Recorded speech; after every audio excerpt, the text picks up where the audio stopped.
Lecture du premier livre des rois. Après la mort de Naboth, la parole du Seigneur fut adressée au prophète Élie de Tishbé. Lève-toi, va trouver Akab, qui règne sur Israël à Samarie. Il est en ce moment dans la vigne de Naboth, où il s'est rendu pour en prendre possession. Tu lui diras: Ainsi parle le Seigneur. Tu as commis un meurtre, et maintenant tu prends possession. C'est pourquoi ainsi parle le Seigneur.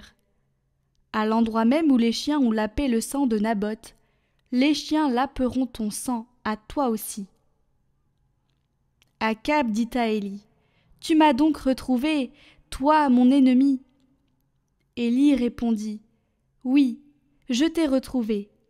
Puisque tu t'es déshonoré en faisant ce qui est mal aux yeux du Seigneur, je vais faire venir sur toi le malheur.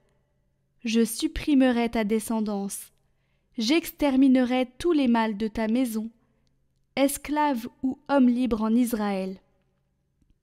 Je ferai à ta maison ce que j'ai fait à celle de Jéroboam, fils de Nébat, et à celle de Baasa, fils d'Aïas, tes prédécesseurs, car tu as provoqué ma colère et fait pécher Israël.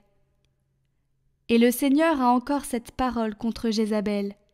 Les chiens dévoreront Jézabel sur les murs de la ville de Yizréel. Celui de la maison d'Akab qui mourra dans la ville sera dévoré par les chiens. Celui qui mourra dans la campagne sera dévoré par les oiseaux du ciel. On n'a jamais vu personne se déshonorer comme Akab, en faisant comme lui ce qui est mal aux yeux du Seigneur, sous l'influence de sa femme Jézabel. Il s'est conduit d'une manière abominable, en s'attachant aux idoles, comme faisaient les Amorites, que le Seigneur avait chassés devant les Israélites. Quand Akab entendit les paroles prononcées par Élie, il déchira ses habits, se couvrit le corps d'une toile à sac, un vêtement de pénitence, et il jeûnait. Il gardait la toile à sac pour dormir, et il marchait lentement. Alors la parole du Seigneur fut adressée à Élie. Tu vois comment Akab s'est humilié devant moi. Puisqu'il s'est humilié devant moi, je ne ferai pas venir le malheur de son vivant. C'est sous le règne de son fils que je ferai venir le malheur sur sa maison.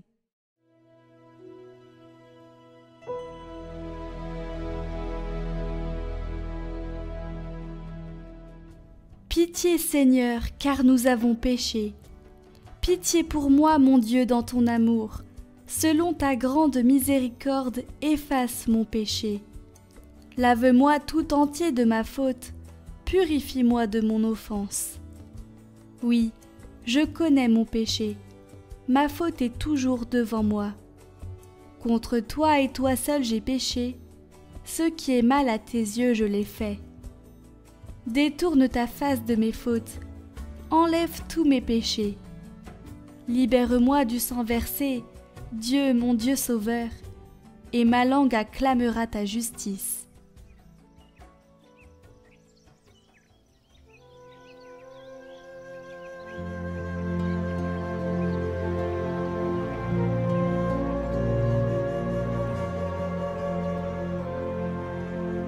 Évangile de Jésus-Christ selon saint Matthieu. En ce temps-là, Jésus disait à ses disciples: Vous avez appris qu'il a été dit: Tu aimeras ton prochain et tu haïras ton ennemi. Eh bien, moi je vous dis: aimez vos ennemis et priez pour ceux qui vous persécutent, afin d'être vraiment les fils de votre Père qui est aux cieux. Car il fait lever son soleil sur les méchants et sur les bons. Il fait tomber la pluie sur les justes et sur les injustes. En effet, si vous aimez ceux qui vous aiment, quelle récompense méritez-vous? Les publicains eux-mêmes n'en font-ils pas autant? Et si vous ne saluez que vos frères, que faites-vous d'extraordinaire? Les païens eux-mêmes n'en font-ils pas autant? Vous donc, vous serez parfaits comme votre Père céleste est parfait.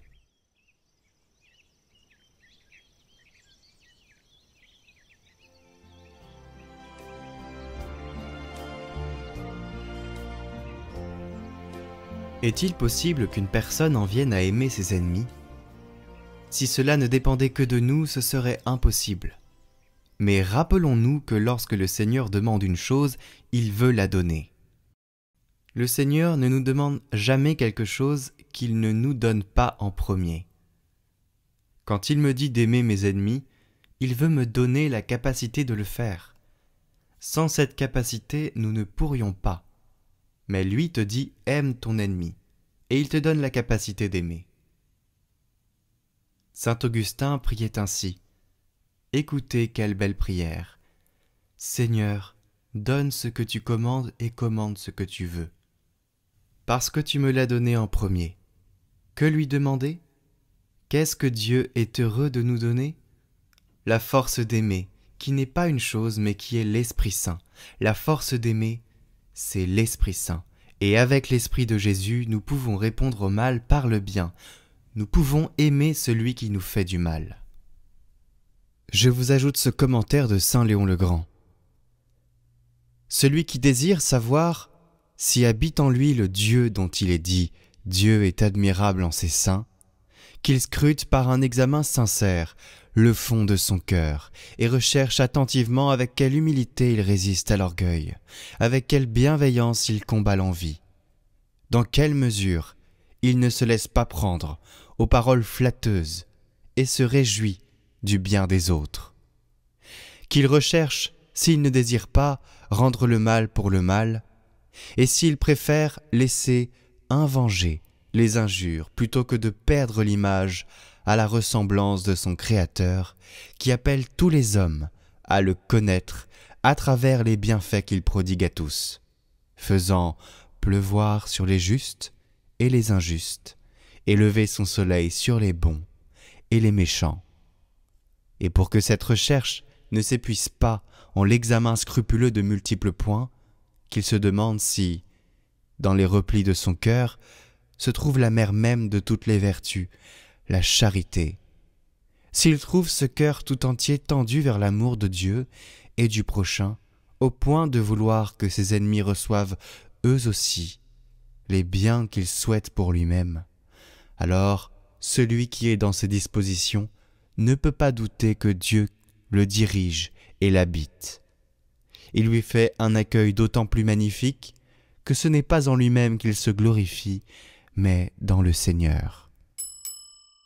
Chers amis, tous ces commentaires que nous écoutons jour après jour viennent nous rejoindre dans un point. Tous, ils ont en commun le salut de l'homme.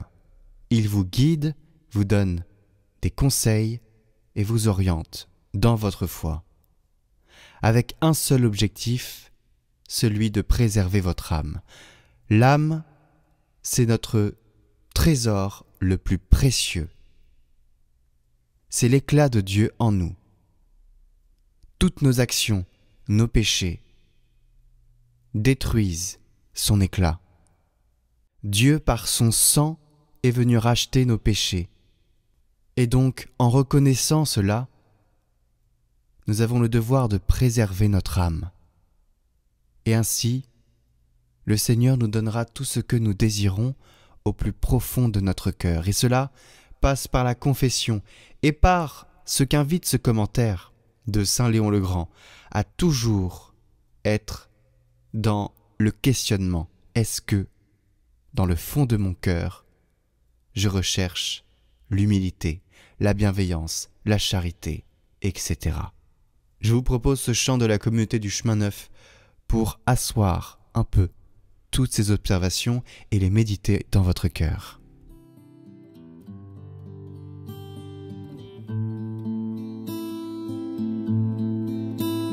Pardonne-moi Seigneur, j'ai renié ton nom. Pardonne-moi Seigneur, j'ai quitté ta maison. J'ai voulu posséder sans entendre le don. Pardonne-moi.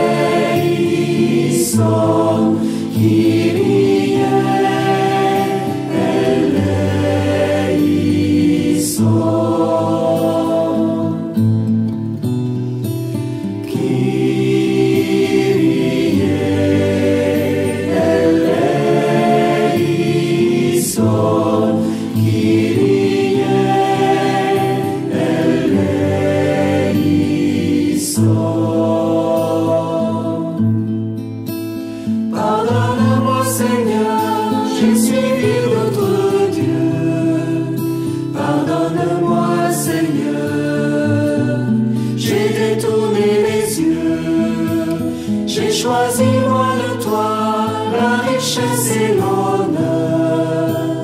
Pardonne-moi et purifie mon cœur. Christ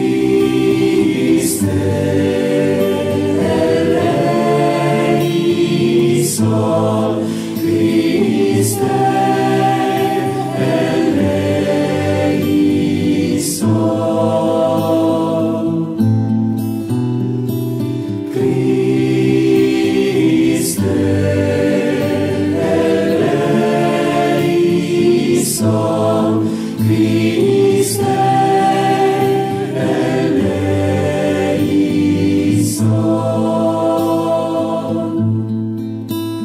Pardonne-moi Seigneur, je n'ai pas su aimer.